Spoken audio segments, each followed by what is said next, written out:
लोग कह रहे हैं कि लगेगी आग तो आएंगे गुप्ता जी के घर भी जद में। जी हां, राहत इंदौरी साहब का वो शेर आपको याद होगा। उस शेर की बदौलत हम आपको याद दिला रहे हैं। कुछ ऐसा ही हुआ दिल्ली के जहांगीरपुरी में। यहां पर मरहूम राहत इंदौरी साहब का शेर हम आपको याद दिला रहे हैं। लगेगी आग आएंगे कई घर जद में, यहाँ हमारा मकान थोड़ी है। ऐसे ही हुआ दिल्ली की जहांगीरपुरी में। गुप्ता जी के घर पर भी बुलडोज़र चला दिया गया, लेकिन ज़्यादा मुसलमानों के मकानात, दुकानात और इसके अलावा मसाजिद के गेटों को भी तोड़ दिया गया, लेकिन कोई नेता मुसलमानों की मदद करने वहां नहीं पहुंचा। दिल्ली में मुख्यमंत्री अरविंद केजरीवाल है और जानकार कहते हैं कि मुसलमानों का बड़ा तबका अरविंद केजरीवाल को एक तरफा वोट दिया था और मुख्यमंत्री अरविंद केजरीवाल आज मुसलमान वोट की बदौलत ही बने हैं। लेकिन कोई भी विधायक आम आदमी पार्टी का वहां नहीं पहुंचा।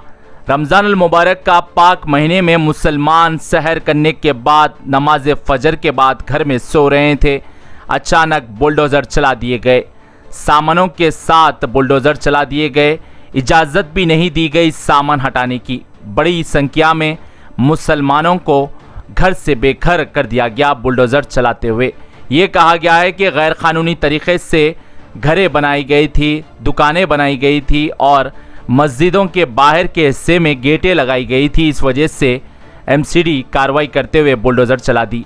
जबकि जमीयतुल उलमा हिंद ने अर्जी दाखिल की थी सुप्रीम कोर्ट में और आदेश भी दिया गया था कि बुलडोज़र नहीं चलाया जाए, दूसरे दिन इस पर सुनवाई होंगी, लेकिन कोई बात को नहीं सुना गया, सिर्फ बुलडोज़र चलाए गए। लेकिन आज सुप्रीम कोर्ट ने 2 हफ्ते की मोहलत दी है और कहा है कि 2 हफ्तों तक बुलडोज़र नहीं चलाया जाए। सुप्रीम कोर्ट ने यह कहा कि 2 हफ्तों में एफिडेविट दाखिल किया जाए और ये भी कहा गया है कि क्या इन्हें नोटिसें जारी की गई थी, तो इस पर एमसीडी ने सही जवाब नहीं दिया। जबकि नोटिसें फराहम किसी को भी नहीं की गई थी। अचानक बुलडोज़र चला दिए गए और सामान हटाने की भी इजाज़त नहीं दी गई थी, मुकामी लोगों का कहना है। अब 2 हफ्तों के बाद दोबारा इस पर सुनवाई होगी, लेकिन 2 हफ्तों तक बुलडोज़र नहीं चलाया जाएगा। आपको बता दें, कल जहांगीरपुरी में बुलडोज़र की कार्रवाई को लेकर असदुद्दीन अवैसी लगातार आम आदमी पार्टी और बीजेपी पर हमलावर थे। असदुद्दीन अवैसी कल रात जहांगीरपुरी भी पहुंचे थे। असदुद्दीन अवैसी जहांगीरपुरी की जामा मस्जिद भी पहुंचना चाहते थे, लेकिन पुलिस ने उन्हें रोक दिया। वहां पहुंचने के लिए उन्हें इजाज़त नहीं दी गई। असदुद्दीन अवैसी मुख्तलिफ लोगों से मुलाकात भी की और तमाम तफसीलात भी जाने और आम आदमी पार्टी के मुख्यमंत्री अरविंद केजरीवाल और बीजेपी पर भी सख्त बरम हुए।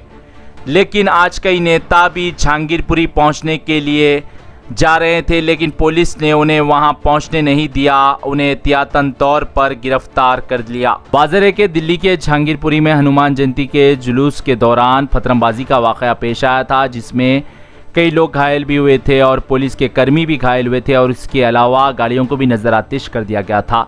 उसके बाद पुलिस कार्रवाई करते हुए कई नौजवानों को गिरफ्तार किया था, उनसे पूछताछ भी कर रहे थे और कई लोगों के ऊपर मुकदमे भी दर्ज किए गए, एफआईआर भी दर्ज हुए थे। लेकिन देश के गृह मंत्री अमित शाह ने दिल्ली पुलिस कमिश्नर से बात करते हुए कहा था कि ऐसी कार्रवाई करो जो मिसाल बन जाए। उसके बाद पुलिस ने 5 मुस्लिम नौजवानों के ऊपर एनएसए लगा दिया। असदुद्दीन अवैसी ने कहा, मुसलमान नौजवानों को पुलिस सिर्फ गिरफ्तार कर रही है, जबकि हनुमान जयंती के जुलूस के दौरान कई लोगों के हाथों में तलवारें थी, तमंचे थे, लेकिन पुलिस ने उन्हें अभी तक गिरफ्तार नहीं किया। असदुद्दीन अवैसी ने यह भी कहा कि 2 जुलूस से पुरअमन तरीके से इख्तिताम को हुए, लेकिन तीसरा जुलूस बगैर इजाज़त के निकाला गया था। पुलिस सिर्फ एक तरफा कार्रवाई कर रही है और 5 मुस्लिम नौजवानों के ऊपर एनएसए भी लगा दिया गया। ब्यूरो रिपोर्ट, भारत की तरक्की। मोहतरम से पूछ लूंगा अभी तो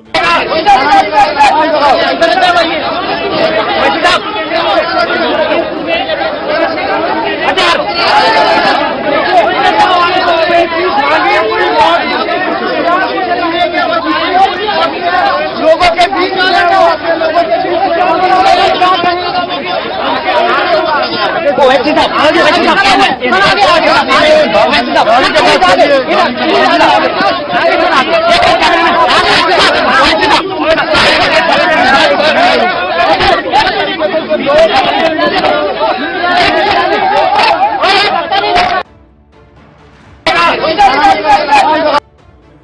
मैं तो शुरू से कह रहा हूं, आप जहां रिस्पेक्टिव आप जाकर दिल्ली हाईकोर्ट को बोलिए सिटिंग हाईकोर्ट जज दीजिए, चलिए तहकीकात कराइए, पुलिस का क्या रोल था, पुलिस ने परमिशन दिया, पुलिस ने अगर परमिशन नहीं दिया तो कौन जिम्मेदार, अगर पुलिस ने परमिशन दिया तो कौन से रूट का परमिशन दिया, और अगर तलवारों का परमिशन दिया था कि पुलिस ने, तफंचों का परमिशन दिया था कि पुलिस ने, सब पुलिस को बताना पड़ेगा और कैसे सच्चाई सामने आएगी।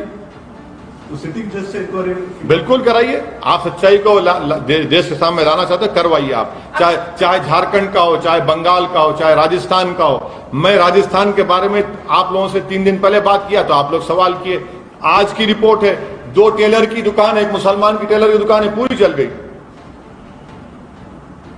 देखिए पढ़िए आप, अखबार की रिपोर्ट है, मेरी नहीं है रिपोर्ट वो।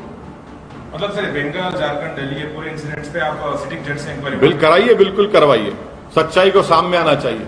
आप अंसार को कस्टडी में लिया, उसको आप गलत ठहरा रहे हैं। अंसार के जो हिंदू नेबर्स हैं वो खुद उसके कैरेक्टर के बारे में तारीफ कर रहे हैं।